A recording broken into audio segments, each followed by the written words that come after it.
Hey, good morning, everybody. Chief Meteorologist Brad Panovich. Beautiful start to the day. In fact, I don't expect much of any bad weather during the day today, as temperatures could get close to the low 80s. The big question mark is tonight as we track another round of severe weather. And even though I do think there are ingredients there for severe weather, this is going to be a lot less widespread than Tuesday, especially in the Carolinas. So I am somewhat cautiously optimistic that this might not be as big a threat as even what we saw yesterday. And I'll explain why. So here's the setup today. I'll loop this a couple of times and you can kind of see what's going on. We've got this big storm back to the west. It's moving in, but there's not a lot going on to our south. That's interesting today because this basically pseudo warm front is going to start drifting back to the north.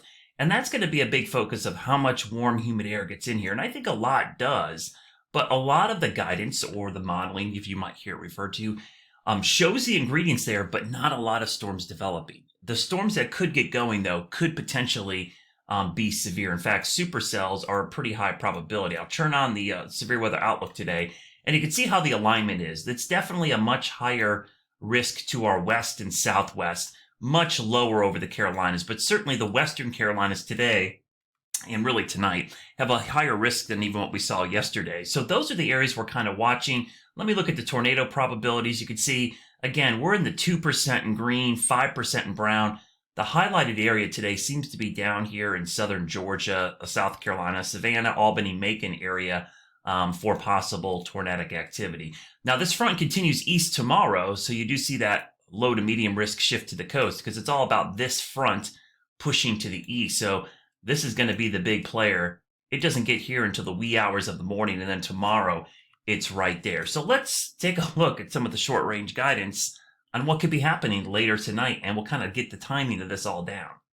All right, so a lot to watch today on how things unfold. Here we are at 9 a.m., not a lot going on. In fact, it should be really warm today. I think during the daylight hours, you're going to be like, Brad, what severe weather, what rain? There really will be not a lot going on during the day today. So we'll go through time. I'm going to go into the afternoon hours. Stop this about 3 o'clock. Here's where things get a little interesting, not for us, but with the system. So we clearly got the cold front right here, but you see what's going on down here?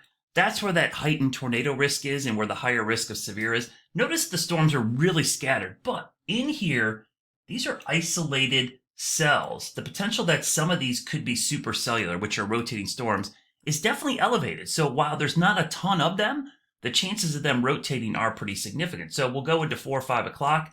Not a lot going on in the Carolinas, but you see a bigger cluster developing to our south. Now, why is that important for us?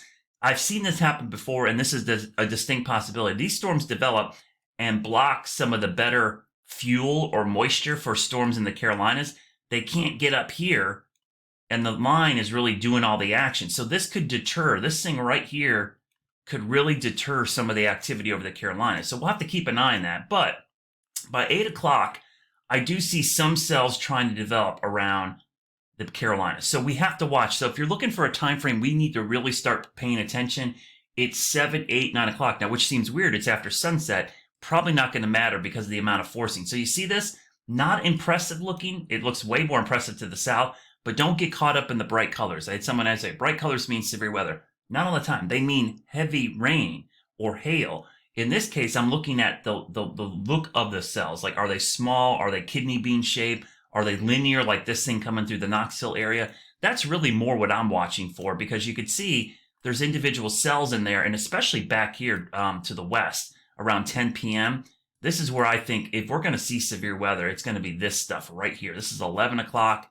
We go towards midnight. And again, you could see it looks like a line, but there's actually embedded in here. You can see some individual cells kind of developing there. So to me, this is the time I'm watching right here, late this evening, starting maybe 8 p.m. until the overnight hours. You can see the front pushing to the east into the wee hours of the morning, 4 or 5. I mean, some of these could still be strong, though that's a better time of the day because we lose some of that heating. And then it pushes off to the east during the day tomorrow, and you can see maybe some regeneration and why we have that risk in eastern North Carolina. So let's take a look at some of those parameters real quickly. I'm going to pull up the significant tornado parameter. I'm going to look at this real quickly because it is fascinating to watch how this unfolds. So that's what it looks like today. We'll go through time. I'll stop this afternoon. You see some of this tornado parameter building to the south. And as we go into the evening, 6, 7 o'clock, we'll get close to 8 o'clock. So this is 8 o'clock. You see to our west and our south. So there's some energy there starting around 8 o'clock, 9 o'clock, 10, 11, 12. Overnight, look at this.